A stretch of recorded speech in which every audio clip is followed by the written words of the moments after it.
Et nous sommes de retour sur le plateau pour la suite de cette émission. Nous abordons notre troisième sujet. Nous parlons de l'ONU. L'autorité et la crédibilité du Conseil de sécurité sont gravement compromises. C'est des propos du secrétaire général des Nations Unies, Antonio Guterres, à l'occasion du Forum économique de Doha. Il revient sur la situation dans la bande de Gaza, opposant le Hamas à Israël. Depuis le 7 octobre, ces conflits, après une semaine de pause humanitaire, a repris début décembre avec des bombardements qui continuent dans cette partie du territoire palestinien.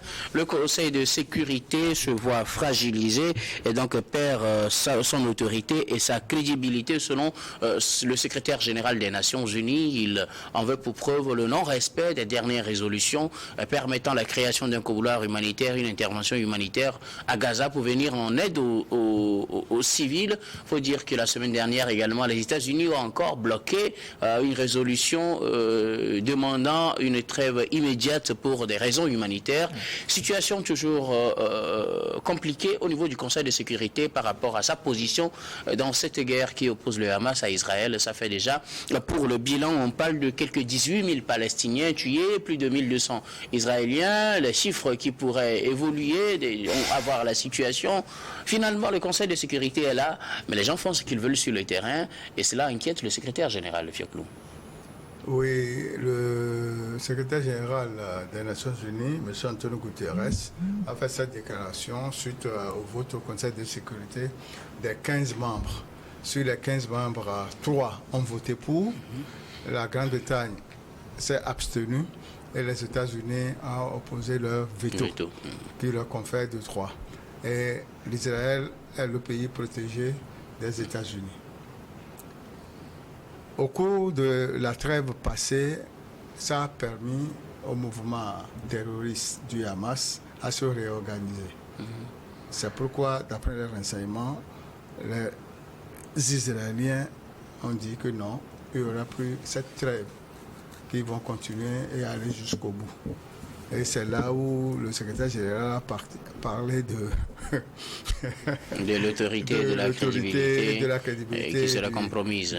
Ce n'est pas l'affaire israélo-hamas qui a semé la crédibilité et le manque d'autorité du Conseil.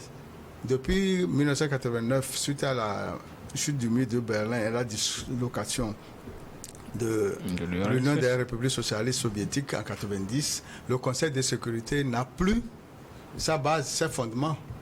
Chaque pays fait ce qui lui plaît. Quand on arrête par exemple 2 Chinois aux États-Unis, la Chine arrête 2 Américains en Chine. Le Conseil de sécurité est là pour garantir le droit international. Mais depuis près de 32 ans, 33 ans, ce Conseil n'existe plus de nom. Il y a des réformes qui sont proposées, mais les 5 grands pays fondateurs du Conseil disent toujours non.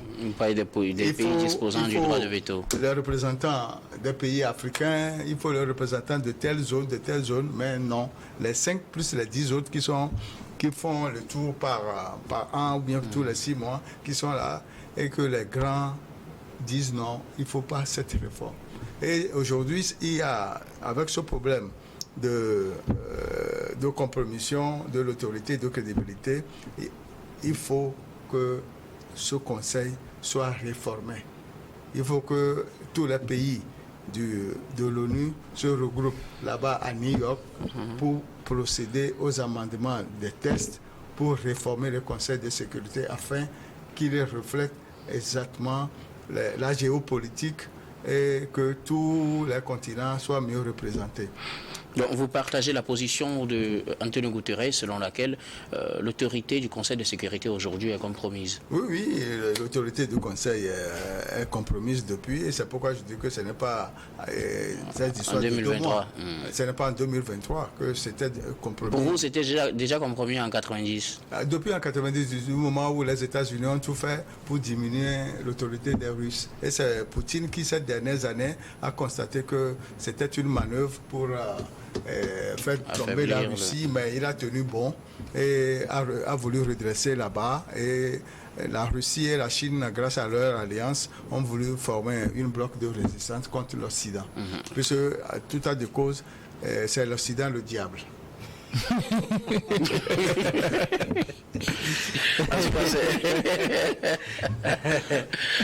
va revenir aux choses sérieuses. Georges Hérault, l'autorité et la crédibilité du Conseil de sécurité sont compromises au regard de la situation actuelle. Le secrétaire général des Nations Unies le dit en référence à la situation dans la bande de Gaza et les bombardements qui continuent toujours, le refus, ou du moins le veto posé par les États-Unis tout dernièrement contre la demande d'une trêve humanitaire immédiate, ce que le doyen disait, par protection d'Israël, les États-Unis n'acceptent pas certaines choses en estimant que le Hamas a pris la première trêve d'une semaine pour se réarmer. Je pense que ça a été sûrement son constat par rapport au cessez-le-feu qui a été quand même une résolution du Conseil de sécurité, mais qui ne s'applique pas sur le terrain pour préserver quand même la vie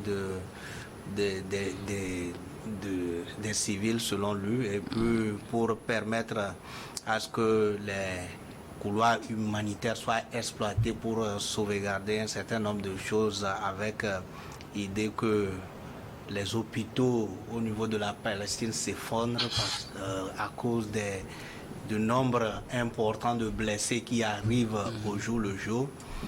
Et c'est aussi que le fait que la guerre quand même est revenue dans le monde. Parce qu'aujourd'hui, vous n'êtes pas sans savoir, avec ce qui se passe au niveau de l'Ukraine, avec les velléités de la Chine et son voisin de Taïwan, et tout ce qui se passe aujourd'hui... il y en a plein en Afrique. Il y en a plein partout dans le monde, que ce soit en Afrique ou dans le monde. La guerre est revenue et on ne comprend pas, alors qu'on estime que le Conseil de sécurité est là pour le maintien de la paix et la stabilité dans le monde. Alors, quel est l'objectif, quelle est encore l'autorité de ce Conseil de sécurité si on n'arrive même pas à gagner ou bien à avoir un cessez-le-feu au niveau de la bande de Gaza. Mais il est aussi vrai que le constat est que il y a un État hébreu qui est là, peinard, sans chercher de querelle entre guillemets à quelqu'un, un 7 octobre, je crois bien, ça doit être un 7 octobre, les jeunes qui sont en train de s'amuser, de fêter, et qu'il y a un certain nombre de personnes qui se réclament du Hamas et qui traversent la frontière pour prendre en otage un certain nombre de populations. Et moi, ce qui m'a éclairé, ce qui m'a un peu mis en perplexe, c'est que les gens ont commenté le fait que l'inviolabilité des frontières d'Israël est remise en cause à cause de ces... Et ça devient quand même sous forme de moquerie ou soit sous forme de chantage ou je ne sais pas quoi à l'endroit de l'Israël. Et qui veut quand même à un moment donné... enrayer l'ennemi et faire en sorte que cette situation ne se produise plus contre sa population et contre son État. Et donc là, ce n'est plus seulement les gens du Hamas qui sont pris pour cible. Oui, c'est que en fait, à un moment donné pour Israël, c'est que les terroristes ont pris la population sous forme de bouclier humanitaire. Bouclier humain. Et donc, à un moment donné, on pulvérise les boucliers, les gens cachent les armes au niveau des populations, c'est-à-dire qu'ils font leur siège au niveau à côté des hôpitaux, pensant que l'Israël ne peut en aucun moment bombarder ces lieux.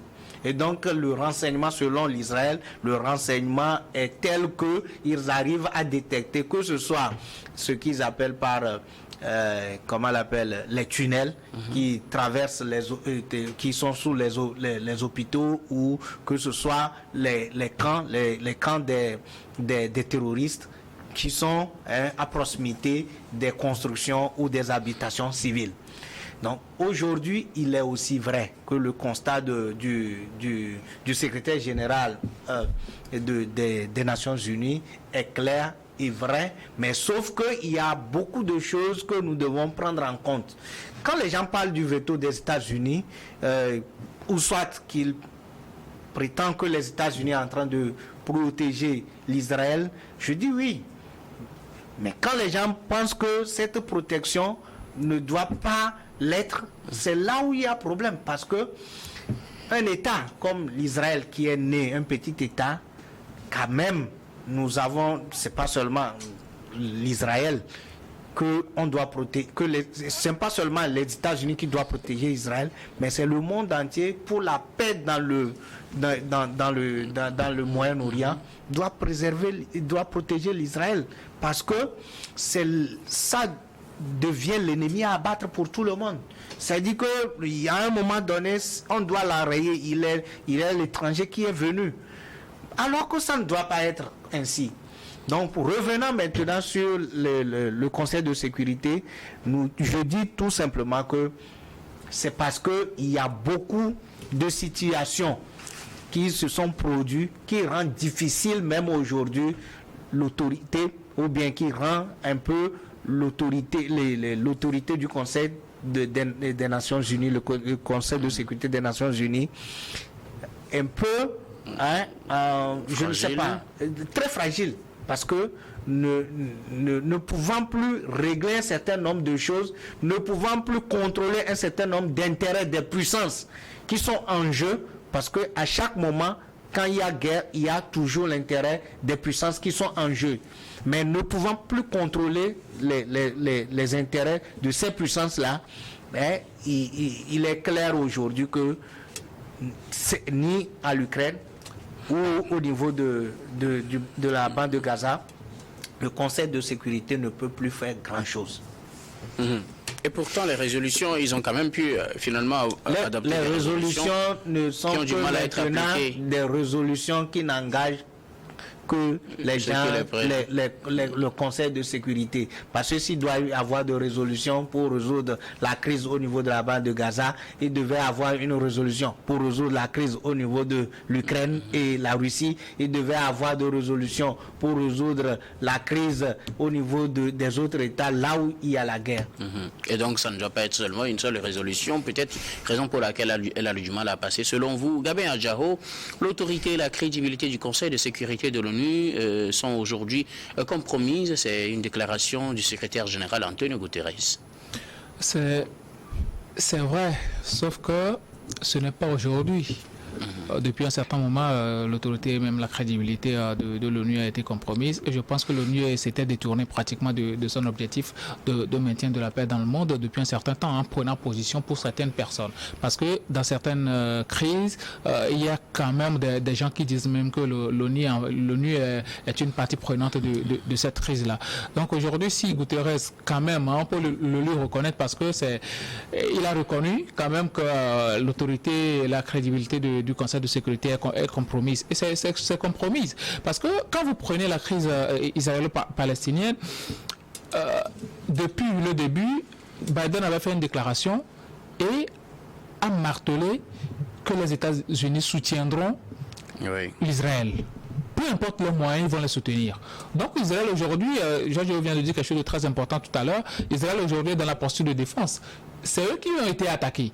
Et de tous les côtés, d'ailleurs, quand tu prends le Liban, quand tu prends l'Iran et autres, tous ces pays-là en veulent à Israël. Et comment est-ce que le Hamas qui, pour moi, ne défend pas les intérêts des Palestiniens, parce qu'aujourd'hui, les Palestiniens sont devenus comme des boucs émissaires de ce que le Hamas a produit. Et Israël avait quand même manifesté sa bonne volonté par rapport au couloir humanitaire. Et qu'est-ce que le Hamas en a fait? Ils en ont profité pour s'approvisionner beaucoup plus en armes et attaquer encore les Israéliens. Est-ce que ça, ce n'est pas aussi des déclarations partiales d'Israël et puis qu'il faut aussi prendre avec beaucoup de précautions? On peut les prendre avec des pincettes, sauf que quelqu'un qui est dans la logique de guerre, comme le Hamas, il ne peut pas attendre là, disant que bon, c'est le couloir humanitaire, on attend jusqu'à ce que la guerre va reprendre. Ils vont quand même s'approvisionner. Et c'est ce qu'ils ont fait. Pour moi, ils l'ont réellement fait. Maintenant, quand Guterres parle, l'ONU, au-delà du Conseil de sécurité, c'est l'ONU même qui est à remettre en question aujourd'hui. Parce que quand vous prenez la crise dans beaucoup de pays, la crise au Congo, la crise au Soudan, la crise au Mali et autres. Aujourd'hui, même les casques, est-ce qu'il y a des casques bleus aujourd'hui qui ont été envoyés en Palestine ou bien dans de Gaza? Non, il n'y en a pas. Donc c'est chez nous on envoie des casques bleus. Il y a des casques bleus au Liban et en Israël. La frontière israélo-libanaise. Maintenant, qu'on appelle FINUL. Aujourd'hui, il y a beaucoup de pays qui ne veulent même plus de ces casques bleus-là. Ils ont été renvoyés au Mali, ils ont été renvoyés au Congo et autres. Donc ça veut dire que l'efficacité de l'action même de l'ONU, ça pose problème sur le terrain. Et il y a des choses qui sont à revoir. Depuis 1945, depuis la création de l'ONU, il y a beaucoup de choses qui ont été faites. Il y a eu des évolutions. Beaucoup de peuples aujourd'hui voient des choses qu'auparavant on ne voyait pas. Donc aujourd'hui, je pense que l'ONU doit se remettre en cause. D'ailleurs, au Conseil de sécurité, là-bas, il n'y a pas un seul pays africain qui a le droit de veto. Et ce droit de veto, là, c'est quelque chose qui est en train de tuer même l'autorité de l'ONU. Vous voyez, tout ce Conseil-là se réunit, il y a eu beaucoup de personnes qui ont voté pour, et les États-Unis disent non, nous on ne veut pas. Et ce non-là, ça annule pratiquement tout ce que les autres ont fait. On a donné un pouvoir surdimensionné aux États-Unis, à la Russie, à la Chine, aux cinq là qui constituent le Conseil de sécurité. Et c'est grave. Je pense qu'on doit pouvoir remettre tout ça en cause. Les votes aujourd'hui doivent se faire juste à la majorité. Et ça rétablirait l'autorité et la crédibilité du Conseil. Ça va aider un tant soit peu à ce que certains pays arrivent à encore faire confiance à l'ONU. Parce qu'aujourd'hui, la confiance de l'ONU, il y a beaucoup de personnes qui ne font plus confiance à l'ONU. Quand tu parles de l'ONU, les gens disent non, c'est un machin des États-Unis, c'est un machin de la Russie, c'est un machin de tel pays. Ça veut dire que l'autorité et la crédibilité même de cette institution-là est battue en brèche. Et depuis les déclarations de Guterres par rapport aux 49 militaires ivoiriens au Mali, j'ai su que l'ONU n'est pas sérieuse. L'ONU n'est plus sérieuse. Ils ont tellement menacé les Maliens, mais au finish, c'est grâce au président togolais, François Xanthi, que ces militaires ont été libérés. Guterres avait martelé, on va venir là-bas, on va faire libérer les militaires. Mais qu'est-ce qu'ils ont pu faire? C'est toujours la voie de la négociation qui a prévalu.